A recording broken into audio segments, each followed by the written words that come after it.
Meu pai disse, era necessário, e a verdade por trás do caso destruiu meu mundo ao expor anos de mentiras calculadas, revelações frias e a traição que corroeu minha família por dentro. Naquela noite, era para ser apenas um jantar familiar banal. Pelo menos, era o que todos acreditávamos. O meu pai tinha vindo de Porto Monteverde, aquela cidade minúscula onde todos sabem quando alguém compra até pão a mais. Eu e a Carolina, 32 anos, preparámos tudo com cuidado. Ela estava entusiasmada, queria impressionar o meu pai, a irmã gêmea e o namorado. Tinha passado a tarde inteira na cozinha, a testar uma receita nova como se o casamento dependesse disso. Seguimos para a sala para comer a sobremesa, ainda a rir de uma história antiga que o meu pai contava pela enésima vez. Carolina levantou-se para ir buscar mais creme e deixou o telemóvel dela na mesa de centro. Nada de novo, ela vivia a deixá-lo por todo o lado. Mas a TV de 70 polegadas, ligada em modo de ecrã partilhado, decidiu revelar mais do que devia. De repente, o telemóvel dela conectou automaticamente. Vibrou uma vez, depois outra, e a imagem apareceu enorme perante todos nós. O contacto, Carlos Yoga. A pré-visualização. Ainda penso na quinta, foste incrível. Quando repetimos. O silêncio caiu como uma marreta. O namorado da irmã dela engoliu em seco. A minha mãe pousou a chávena a meio do movimento. Eu senti o chão deslocar-se 1 centímetro debaixo dos meus pés. Outra mensagem chegou antes que alguém respirasse. O teu marido nem desconfia? Bab, já lá vão 6 meses. Quando Carolina voltou com a taça de creme, viu primeiro as nossas caras, depois a televisão. E foi exatamente nesse instante que surgiu a terceira mensagem, como se a própria desgraça tivesse sentido de timing. Quinta foi demais. Fazes-me rir mais do que a minha mulher. O rosto dela empalideceu imediatamente. Aquilo que devia ser um jantar de família transformou-se numa implosão pública. Eu disse, sem levantar a voz. Continua a ler. Ela correu para desligar o telemóvel, mas já não havia caminho de volta. A minha mãe levantou-se sem dizer uma palavra. Eu respirei fundo e disse: o jantar acabou. Podem ir. E assim foi. Quando a porta finalmente se fechou atrás do último convidado, ficou um silêncio estranho na sala, daqueles que parecem ter peso. A Carolina estava parada ao lado da mesa, segurando a taça de creme como se aquilo pudesse protegê-la daquilo que vinha a seguir. Eu levantei-me devagar, sem fazer drama, sem gritar. Não havia força para isso. Apenas uma exaustão antiga, como se a traição tivesse envelhecido dentro de mim antes mesmo de eu saber da sua existência. Não é o que estás a pensar, ela murmurou, voz trêmula, ainda a tentar agarrar-se ao pouco controle que achava que tinha.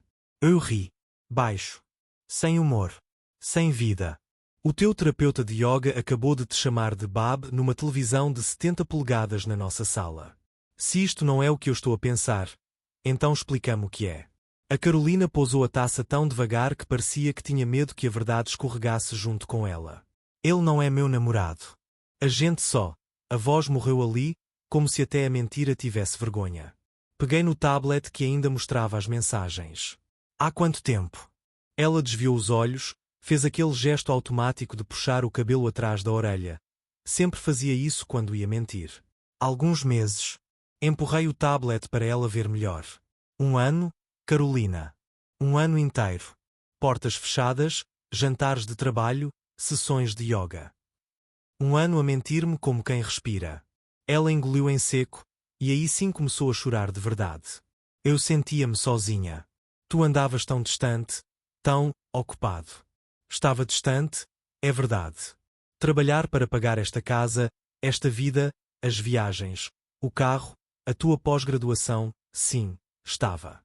Distante, mas fiel. E tu? Tu estavas sozinha onde? No tapete de yoga dele? Ela aproximou-se, tentado tocar no meu braço. Eu recuei. João, nós podemos consertar isto. Eu acabo com tudo. Eu faço terapia. Eu paro, eu juro que paro. Eu fiz a mala em silêncio. Camisa por camisa. Livro por livro. Apenas o necessário. Ela seguiu-me pelo corredor como uma sombra desesperada. Tu vais mesmo desistir de 6 anos assim? Por um erro? Carolina, fechei a mala, tu não cometeste um erro. Cometeste uma rotina. E eu não tenho estômago para te ver olhar para mim como olhas para ele nas mensagens. Ela soluçou algo que não entendi muito bem, talvez fosse não me deixes, talvez fosse eu não queria que fosse assim. O choro dela enchia a casa como se tentasse encharcar a culpa e afogá-la. Mas a culpa já tinha nome, localização e histórico de chamadas. Na manhã seguinte, acordei no sofá do meu irmão. Ele nem perguntou nada quando cheguei à porta com a mala na mão. Disse apenas: "Queres sofá ou conversa?" Escolhi o sofá. Ainda não conseguia traduzir nada do que sentia em palavras inteligíveis. O meu irmão deixou-me lá, trouxe-me uma manta, pousou uma garrafa de água ao lado e disse que estava na cozinha se eu precisasse. Não precisei. Nem água. Nem conversa. Nem luz. Apenas silêncio. Durante os dias seguintes, o meu telemóvel virou um campo de batalha. Primeiro vieram as mensagens arrependidas. Amor, por favor, fala comigo. Eu errei, mas ainda te amo. Deixa-me explicar, é tudo um mal-entendido. Depois vieram as acusações. Estás a exagerar. Também tens culpa. Sempre foste frio. Depois as tentativas de manipulação emocional. Eu não consigo viver sem ti. A culpa disto tudo é tua. Vou acabar comigo se não voltares. Eu li todas. Não respondi nenhuma. Até que finalmente escrevi uma única frase. Sem contacto. A partir de agora, tudo passa pelo meu advogado. E cumpri. No quarto dia, sentei-me num café e marquei consulta com um advogado especializado em divórcios difíceis. Infelizmente, descobri que esse tipo é mais comum do que devia. Quando o advogado me atendeu, a primeira coisa que fiz foi deslizar o tablet com as mensagens para ele. Ele ficou em silêncio durante uns instantes, analisou, franziu os lábios e disse: "Isto não é só traição. Isto é padrão. Há mais aqui." Eu limitei-me a responder: "Eu sei." E foi assim que o confronto terminou, não com uma explosão, mas com um colapso frio, metódico e inevitável. Os primeiros dias após a separação foram uma aula intensiva sobre como o amor falha rápido, mas o ressentimento é persistente. A Carolina não esperou sequer uma semana para começar a transformar tudo numa guerra financeira. No 10º dia, recebi um e-mail do banco. A parte dela da hipoteca, 1.100 euros mensais, simplesmente deixou de ser paga. Silêncio absoluto da parte dela, como se a casa tivesse deixado de ser responsabilidade sua no exato segundo em que eu fiz as malas. A casa em São Miguel do Sul tinha sido um sonho conjunto. Comprámos juntos, metade para cada lado, assinámos papéis com a convicção arrogante de que o futuro era previsível. Agora, eu pagava a parte dela sozinho porque alguém precisava manter o crédito intacto, e não ia ser ela. Entretanto, a conta conjunta com os 55.000 euros, que guardávamos para reformar a cozinha, tornou-se o seu novo alvo. Dinheiro fácil, aparentemente. Eu já tinha pedido ao meu advogado para congelar a conta, mas a Carolina não sabia. Apenas tentou sacar 8.000 euros como quem tira uma colherada de açúcar do pote. O banco bloqueou imediatamente. Poucas horas depois, recebo o primeiro ataque formal. A nossa cliente está a sofrer trauma emocional grave e encontra-se dependente financeiramente do seu ex-cônjuge. O advogado dela escrevia como se eu tivesse destruído a vida de uma donzela vitoriana. Respondi através do meu advogado, apenas com factos. A senhora Carolina reside gratuitamente na casa. Não paga renda. Não paga serviços. Não paga a parte dela da hipoteca. E tenta sacar dinheiro sem autorização. Ou seja, zero custos. Zero despesas.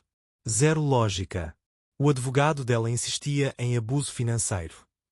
O meu insistia em tentar saque indevido. Eu insistia em café forte para aguentar a estupidez geral. A Carolina, claro, não ficou satisfeita em perder financeiramente, então tentou destruir profissionalmente. Começou a ligar para o meu trabalho. Primeiro ao meu telemóvel corporativo, depois diretamente ao Departamento de Recursos Humanos e finalmente para a recepcionista. Eu trabalhava como gerente de operações numa empresa grande de logística, um lugar onde tudo gira à volta de precisão, horários e zero dramas. De repente, lá estava eu, numa sala de reuniões com a diretora de RH, a explicar porque é que a minha ex-mulher estava a chorar no telefone a dizer que eu era cruel, manipulador e perigoso emocionalmente. Aquilo foi provavelmente a coisa mais humilhante de toda esta história. Não por vergonha, mas porque tive de assistir à compaixão silenciosa, quase pena, no olhar da minha chefe. O RH bloqueou o número da Carolina no sistema, mas o estrago emocional estava lá. Só que a Carolina não sabia desistir. Transformou a vergonha numa espécie de espetáculo público. Marcou horário num salão de beleza, usando um nome falso que nem era tão falso assim, apenas encurtou o apelido. O azar é que o salão era da esposa do meu irmão. Ela entrou, sentou, pediu para lavar e escovar bem, como se fosse recomeçar a vida, e começou a discursar alto, teatral, para que todas as clientes ouvissem. O meu marido deixou-me por um erro. Por um erro, imaginem. 6 anos juntos e ele sai como se eu fosse um lixo. A dona do salão ouviu tudo, claro. Enviou-me uma mensagem curta no fim do dia. João, ela veio cá. Disse tudo o que quis. Acho que queria provocar.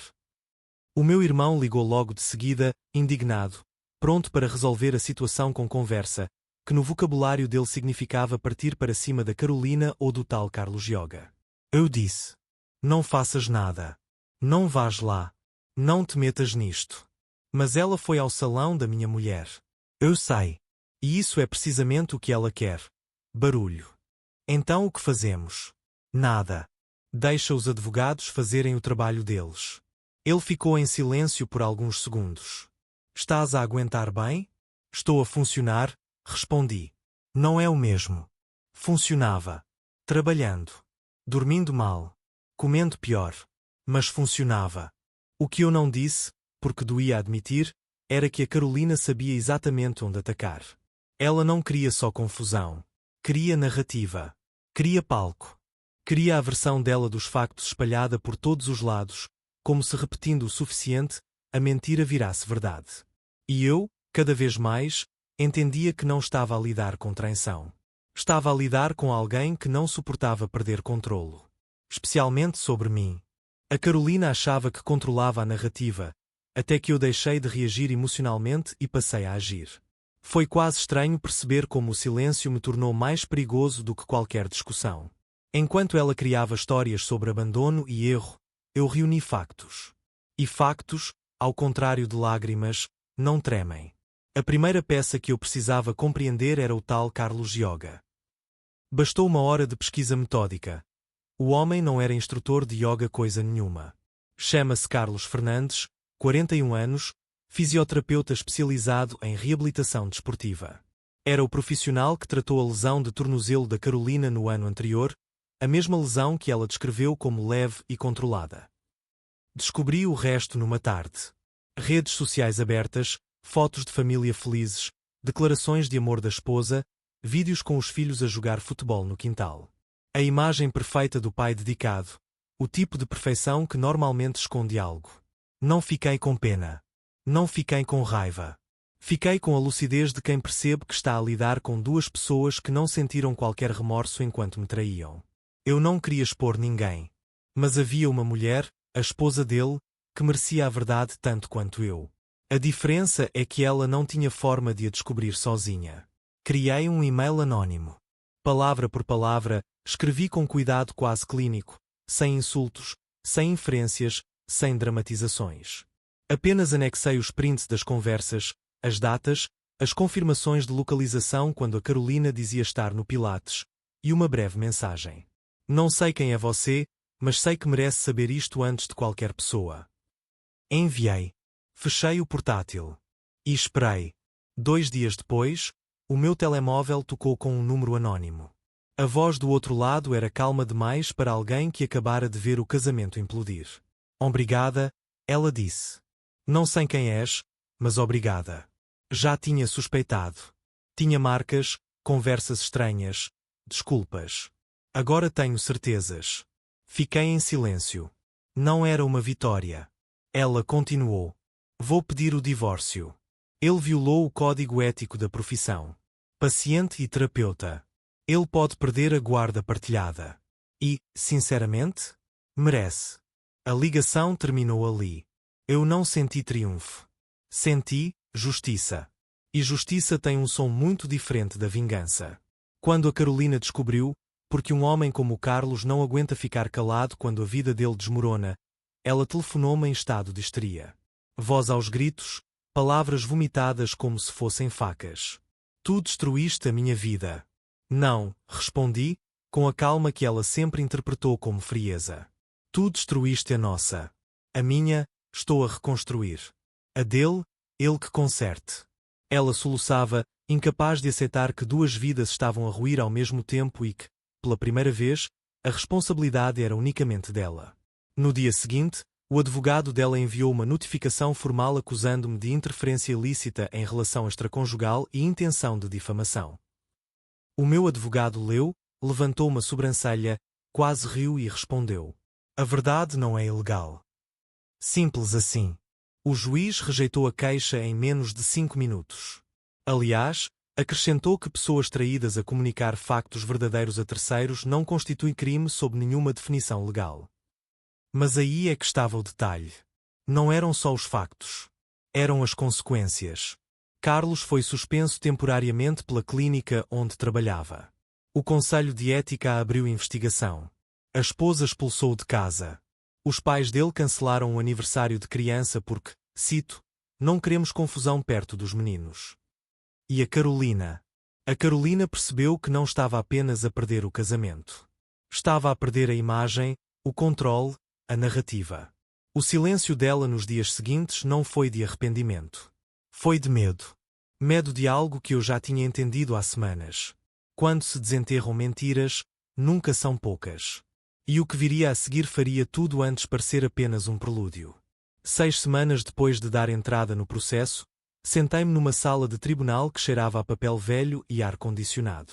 Era estranho pensar que 6 anos de casamento, 6 anos de rotina, contas, viagens, jantares, discussões e reconciliações, cabiam agora numa pasta de cartolina na mão de um juiz que não sabia sequer pronunciar corretamente o nosso apelido.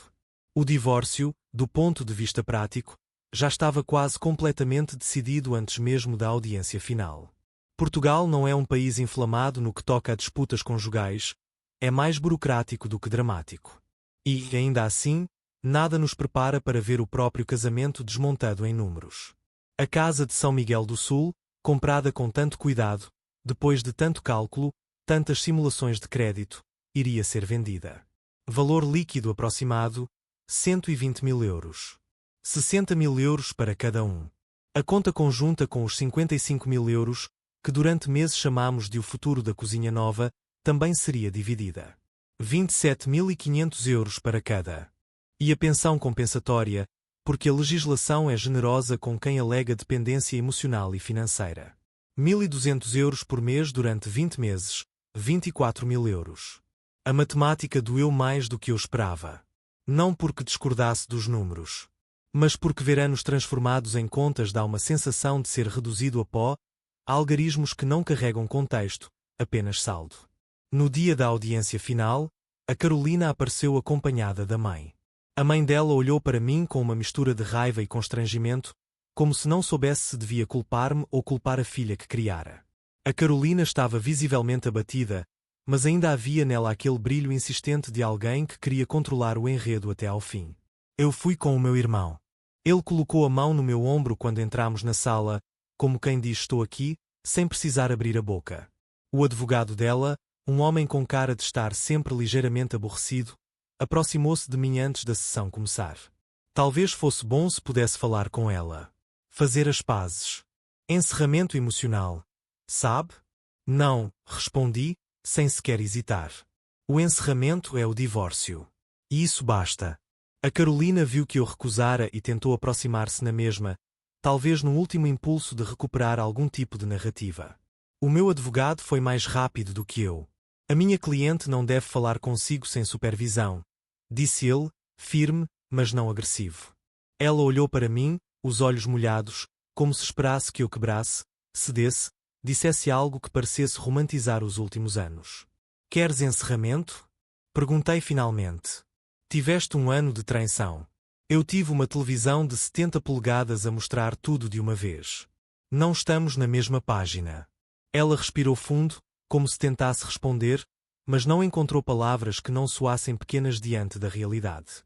Quando o juiz entrou, tudo se reduziu ao essencial. Ele folheou os papéis como quem lê um manual de instruções. Não perguntou detalhes, Não quis saber histórias, não demonstrou qualquer interesse em emoções, apenas confirmava termos, datas, anexos. Ambas as partes aceitam os termos do acordo? Eu disse. Sim. A Carolina hesitou por um segundo, como se aquele sim fosse uma sentença maior do que queria admitir. Depois murmurou. Sim. O juiz escreveu qualquer coisa no processo, colocou a caneta sobre a mesa, ajustou os óculos e anunciou. Divórcio concedido. Foi só isso. 3 palavras. 6 anos transformados num carimbo e numa frase dita sem ênfase. A Carolina começou a chorar, mas não fez cena. Apenas saiu da sala com a mãe a segurá-la pelo braço. O meu irmão olhou para mim e perguntou. E agora? Respirei. Agora é silêncio. Porque às vezes a dignidade não é fazer barulho. É não fazer mais nada.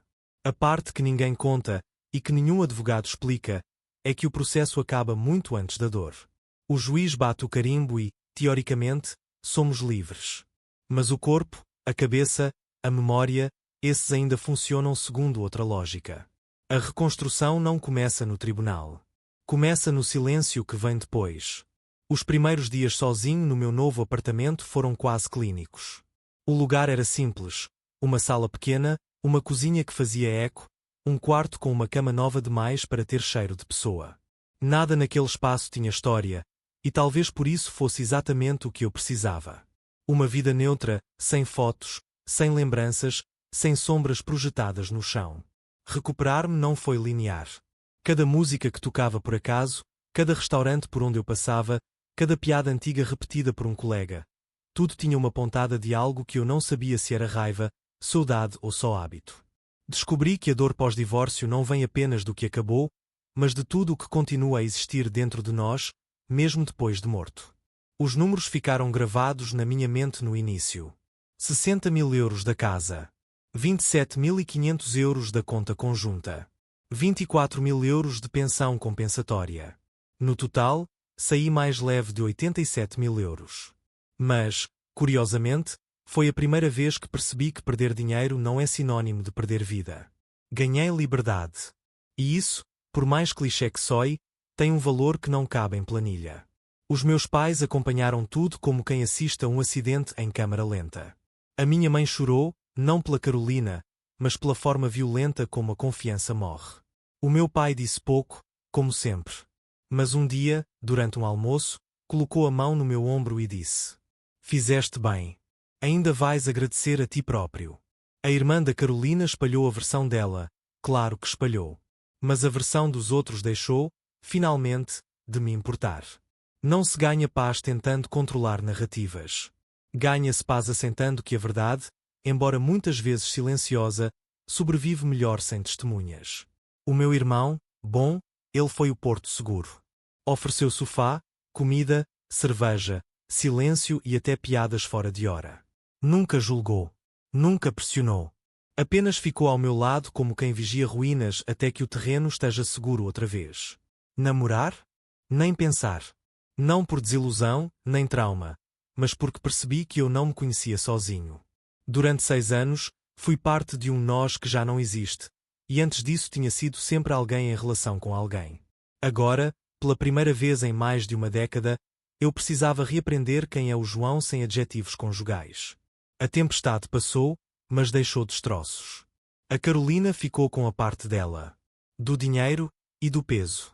Se ela vai reconstruir a vida dela ou não, já não é problema meu. E isso, ironicamente, é a maior forma de liberdade. Não ter opinião sobre o destino de quem te destruiu. O meu apartamento novo começou a ganhar vida aos poucos. Um quadro escolhido por mim. Um candeeiro que sempre quis comprar. Livros espalhados sem culpa. Os pagamentos da pensão saem automaticamente todos os meses, e cada transferência é apenas um lembrete administrativo, não emocional. Não partilhamos filhos, objetos, memórias obrigatórias. Apenas assinaturas num papel. A certa altura, percebi que seguir em frente não é uma estrada iluminada, mas um corredor estreito onde, se conseguirmos avançar um passo por dia, já é vitória. E eu avancei. Devagar. Em silêncio. Com dignidade. A justiça veio, não com vingança, mas com separação definitiva. O tribunal terminou. O casamento terminou. E agora, pela primeira vez em muito tempo, a minha vida está suficientemente limpa para caber só a mim. É isso que finalmente aprendi. A liberdade raramente chega como explosão. Chega como ausência. E, às vezes, a ausência é tudo o que precisávamos. Agora, eu sigo. Simples assim.